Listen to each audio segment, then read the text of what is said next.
Hello, नमस्कार. मी अश्विनी स्वागत करते तुमचं माझ्या यूट्यूब चॅनलमध्ये. आणि आज मी कपाट आवरायला घेतलेला आहे.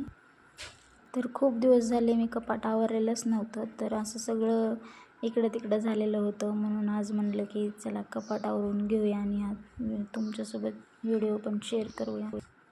तर या बघा, सगळ्या साड्या एकत्र झाल्या होत्या, काठपदरच्या, वर्कच्या, सगळ्या एकत्र होऊन बसल्या होत्या. त्यामुळं आज म्हटलं की सगळ्या वेगवेगळ्या करून छान असं कपाटावरून घेऊया. म्हणून मी हे सगळे पहिलं काढून घेते कपाटामधून कपडे आणि त्यानंतर व्यवस्थित सगळं एक एक करून ठेवते.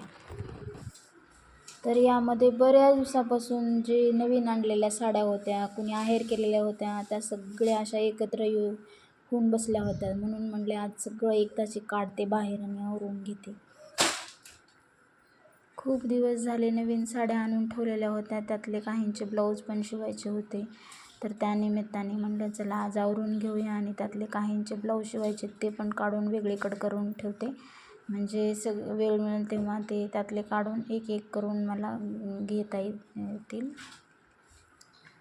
तर मी साडीला पिको, फॉल आणि ब्लाऊज घरीच शिवते. त्यामुळं माझ्या वेळेनुसार मला जेव्हा वेळ मिळेल तेव्हा मी या सगळ्या गोष्टी करते.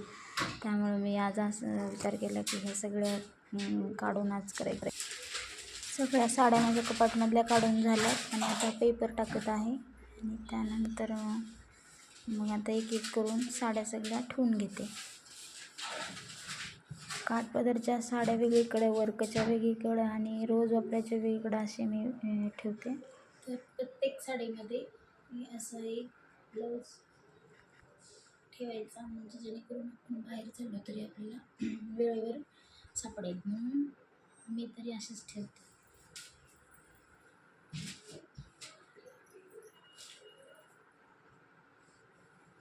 साडी म्हटल्यानंतर बायकांच्या इतका जवळचा विषय असतो ना हा, की त्यावर किती वेळही चर्चा केली तर तो विषय संपत नाही.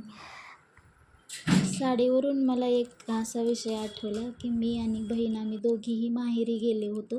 तर तिथं गेल्यानंतर आम्ही एकमेकींना साड्या दाखवत होतो की मी ही घेतली, तिनं म्हणत होती घेतली, ह्या दुकानात घेतली, त्या दुकानात घेतली, हा असा विषय बोलत होतो. तर सगळं हे बोलणं ऐकून माझा लहान भाऊ हे तिथंच ऐकत बसला होता आमचं सगळं बोलणं. आणि त्यानं बराच वेळ आमची चर्चा ऐकून तो म्हणाला, इतर सगळ्या बायका ह्याचं घराने सांग, त्याचं घराने सांग असं करतात, आणि तुम्ही दोघी एकत्र आलात की मी ही नुसत्या साड्यांचा विषय असतो, मी ही साडी घेतली, ती साडी घेतली.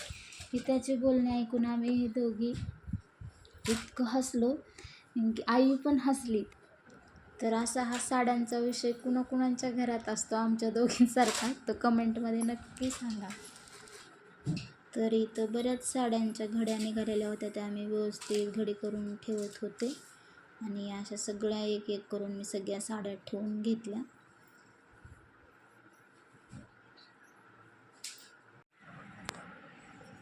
फायनली माझं कपाट आवरून झालेलं आहे.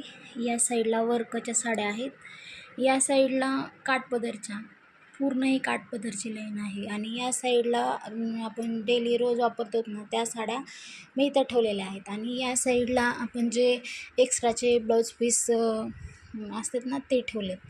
इकडच्या साईडला शिवलेले ब्लाऊज पीस जे आहेत ना, ब्लाऊज तेच ठेवलेत. कारण आपण एका साडीवर 2-3 ब्लाऊज असे वेगळे वेगळे वापरत असतो, त्यामुळं माझ्याकडे एक्स्ट्रा ब्लाऊज ठेवलेले आहेत. मग ते प्रत्येक साडीमध्ये तर एक एक ठेवलेलं असतं, पण त्या ठिकाणी जास्त असले तर मी असं एका ह्याच्यात ठेवते. आणि इथं जे आहेत ते आपले वर्कर. अशा प्रकारे माझं हे कपाटावरून झालेलं आहे.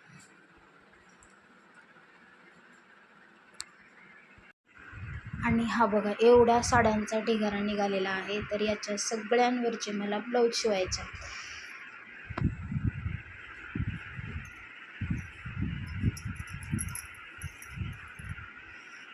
याच्यावरचा पण ब्लाऊज शिवायचा आहे, याच्यावरचा पण, ह्या सगळ्यांवरचे ब्लाऊज शिवायचे बाकी आहेत. म्हणून मी ह्या सगळ्या अशा साईडला काढून ठेवलेल्या आहेत. आता बघू, जसं वेळ मिळेल तसं एक एक एक ब्लाऊज ह्यामध्ये शिवणार. तर तुम्हाला आत्ता दाखवलेल्या साड्या मी इथं ठेवलेल्या आहेत. ज्या ज्या वेळेस मला वेळ मिळेल त्यावेळेस मी यातली एक एक साडी काढून ब्लाऊज सगळे शिवून घेते. त्यामुळं मी म्हणले ह्या साईडला ठेवून दिल्या या साड्या, कारण यामध्ये याचे ब्लाऊज शिवायचे आहेत मला, म्हणून मी अशा ह्या एका साईडलाच ठेवून दिल्यात. तर माझं हे असं कपाटावरून झालेलं आहे. तुम्हाला कसं वाटलं कमेंटमध्ये नक्की सांगा. बाय.